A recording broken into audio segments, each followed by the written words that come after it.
Have you ever walked past a stranger, unaware of the darkness they held within? Imagine strolling down a bustling street in the heart of Toronto, Canada.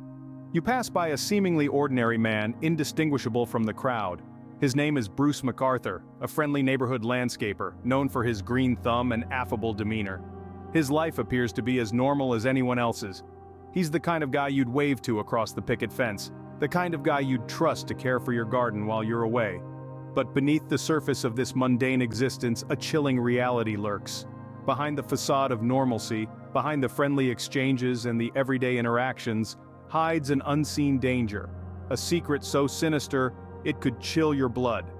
This is not your average man, your run-of-the-mill neighbor, or your everyday gardener.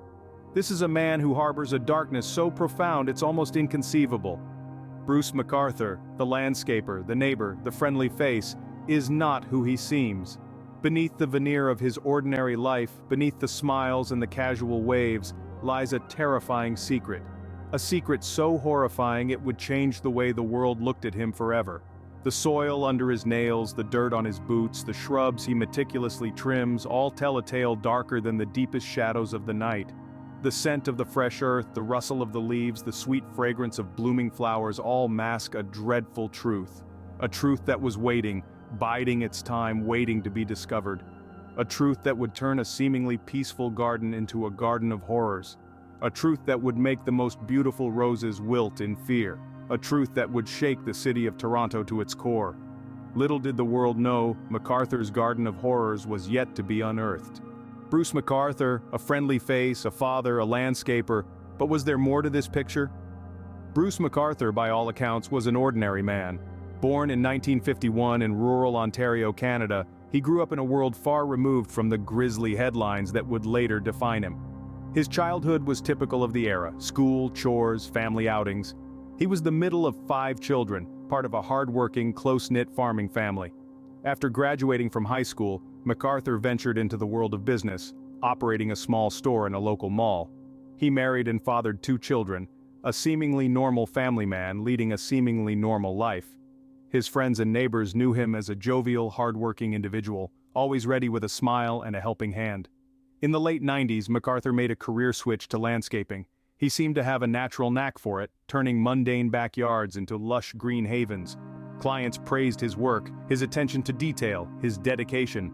He was a man who appeared to be as ordinary as they come, a man who mowed lawns, pruned roses, and planted trees.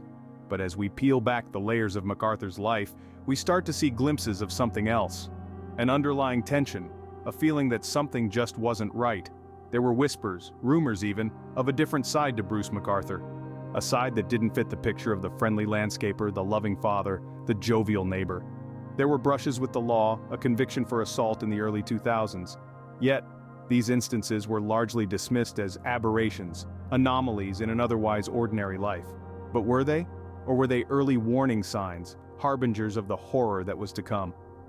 Bruce McArthur, a friendly face, a father, a landscaper. These words paint a picture of normalcy. But as we delve deeper into his story, we find that this image is just a facade. But beneath this facade of normalcy, dark secrets were festering. In 2010, men began to vanish from Toronto's gay village. Could there be a connection to McArthur? In the heart of Toronto, a vibrant neighborhood known as the Gay Village started to feel a chill of fear. The year was 2010, and men were starting to disappear. They weren't just any men though. These were individuals who were part of the LGBTQ+ community, a group that had already faced its fair share of adversity. The first to go missing was Skandaraj Navaratnam. Known to his friends as Skanda, he was last seen leaving a popular bar in the village. He was a well-known figure in the community, his absence noticed almost immediately. Yet despite desperate pleas and searches, no trace of Skanda was found. The disappearances didn't stop there.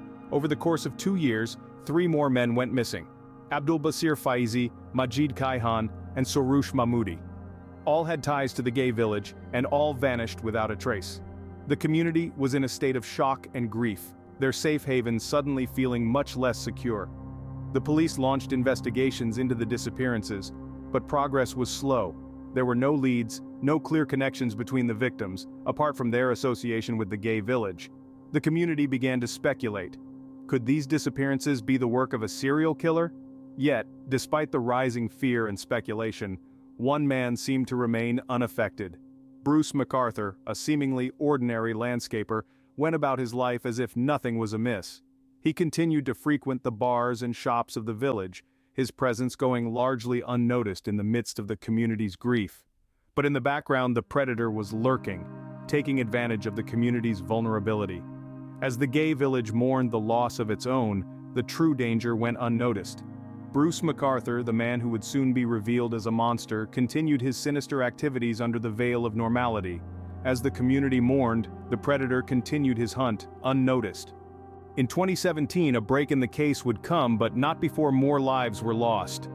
This was a year marked by a chilling escalation in the case, as the growing number of victims sparked a desperate race against time for the authorities. As the year unfolded, the grim discovery of more victims sent shockwaves through the community. The once sporadic disappearances were now forming a terrifying pattern that couldn't be ignored. Each victim shared a haunting similarity. They were all men from Toronto's gay village, their lives extinguished far too soon. But amid the despair, a glimmer of hope emerged. A chance discovery of surveillance footage would soon turn the tide in this harrowing investigation. The grainy images, though initially hard to decipher, showed a man entering a property, a man who would never come out. This man was Andrew Kinsman, a beloved member of the community, and his disappearance served as the catalyst in connecting the dots. But the real breakthrough came when investigators noticed something else in the footage. A red van, parked inconspicuously in the background, would prove to be the fatal flaw in the perpetrator's plan. This van was traced back to none other than Bruce McArthur, a man previously questioned by police but dismissed due to lack of evidence. Now, he was back on their radar. And this time, the evidence was mounting. The connection was made. The seemingly unrelated disappearances now had a common thread, a thread that would eventually lead them to the doorstep of a monster. As the net began to tighten, investigators watched, waited, and gathered more evidence. The man who had managed to elude capture for so long was now under the microscope. The net was closing in on McArthur, but the true horror was yet to be revealed. This was just the beginning of the end, a pivotal moment in a case that shook a city to its core. The discovery of the red van was the break they needed, but it was also a stark reminder of the grim reality they were about to uncover. In January 2018, Bruce McArthur's world of horror was finally exposed. With these words, we delve into the chilling climax of Bruce McArthur's reign of terror. In the biting cold of a Toronto winter, law enforcement officials made their move. Following a trail of digital breadcrumbs, they traced the disappearances to McArthur's door. As the sun rose on the 11th of January, officers took McArthur into custody, shattering the illusion of his normal life. As the investigation unfolded, the full scale of McArthur's atrocities came to light. The search of his property unearthed a grisly tableau. Human remains were found in large planters scattered around his garden, the final resting place of his victims. The discovery sent shockwaves through the community, the city, and indeed, the world. With the uncovering of each set of remains, the horrifying picture of McArthur as a serial killer became clearer. This was no longer a case of missing persons. This was a case of premeditated murder, of lives taken away in the most brutal manner. The evidence was overwhelming. The remains were identified as those of men who had mysteriously disappeared from Toronto's gay village. McArthur's victims were not random. They were targeted, chosen, and lured into a trap by a man they had no reason to fear. Each discovery underscored the monstrous reality of Bruce McArthur, a man who hid behind the facade of a friendly gardener. As the news of McArthur's arrest spread, the city of Toronto grappled with shock and disbelief. The friendly face that had pruned their roses and tended to their lawns was now synonymous with unspeakable evil. The person they knew as Bruce was gone, replaced by the chilling image of a ruthless killer. The friendly gardener was revealed to be a monster, his garden a graveyard. The unmasking of Bruce McArthur was complete, the horror of his actions laid bare for all to see. As McArthur faced his day in court, the true extent of his atrocities came to light. The courtroom was a somber stage, bearing witness to the unveiling of a dark narrative, woven by the hands of a man who had masterfully hidden behind the facade of normality. Bruce McArthur, now stripped of his mask, was exposed for the monster he truly was. The trial was a meticulous process. Each piece of evidence, every testimony, was a chilling reminder of the lives lost and the community shattered. The prosecution presented a strong case, painstakingly detailing the horrifying sequence of events that had led to the capture of McArthur. The grim puzzle was pieced together with each passing day as more and more evidence was laid bare before the jury. Among the most damning pieces of evidence was the haunting digital footprint McArthur had left behind.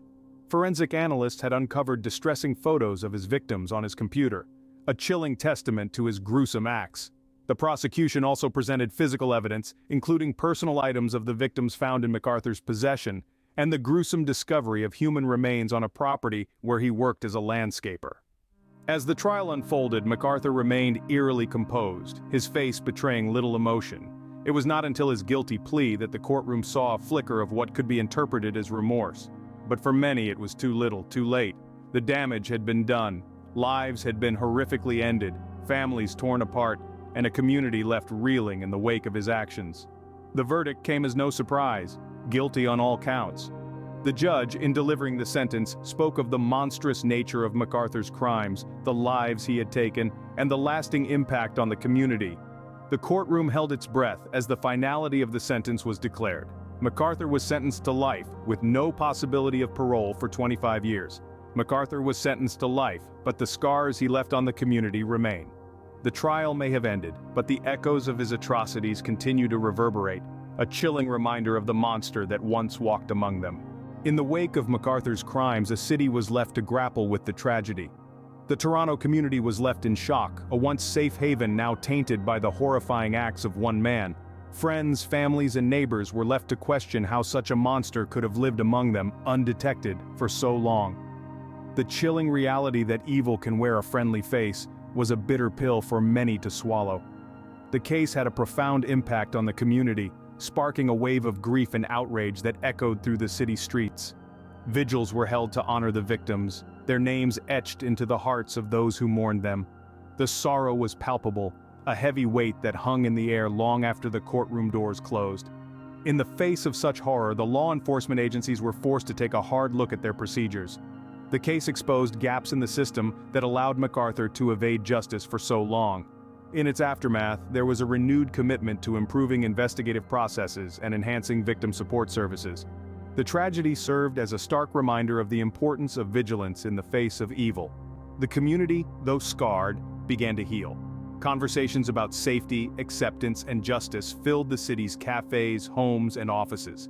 A collective resolve to ensure such a tragedy would never happen again strengthened the bonds between residents. But perhaps the most enduring legacy of the McArthur case was the memory of the victims. Their stories became a part of Toronto's narrative, a chilling reminder of the monsters that can hide in plain sight. Their lives, tragically cut short, serve as a stark warning of the dangers that lurk in the shadows. As Toronto heals, the memory of McArthur's victims lives on, a chilling reminder of the monsters that can hide in plain sight. The case of Bruce McArthur is a chilling reminder of the darkness that can lurk behind the most ordinary of faces. As we conclude our journey into this sinister tale, we're left with haunting echoes of lives abruptly snuffed out, a community terribly shaken, and a seemingly ordinary man who turned out to be a monster. This case unfolded in an unexpected way, revealing a serial killer living an outwardly normal life. It was a stark reminder that evil does not always present itself in clear, unmistakable forms. It can be hidden behind the most mundane facade, waiting to strike when least expected. The disappearances began subtly, almost imperceptibly, the first few cases dismissed as unrelated incidents. It was only as the pattern emerged and the body count rose that the true horror of what was happening became apparent. The break in the case, the unmasking of the monster, was a moment of both relief and deep sorrow. Relief that the terror was over, sorrow for the lives lost and the pain inflicted. The trial that followed was a grim spectacle, a stark showcase of the human capacity for evil, yet it also highlighted the perseverance of law enforcement and the resilience of a community in the face of tragedy. The aftermath, the reflection, has been a time of healing and of learning. It's crucial that we remember not just the horror, but the victims. Each one was a person with a story, a life, a humanity that was brutally stolen away. They were sons, daughters, friends, lovers. They were people who laughed, loved, dreamed, and deserved so much more than the fate they met. In the face of such darkness, we must remember the light, the lives of those lost, their stories, their humanity. In remembering, we honor them, We keep their memories alive and we pledge to do everything we can to prevent such tragedies from happening again because every life is worth remembering, every life is worth fighting for.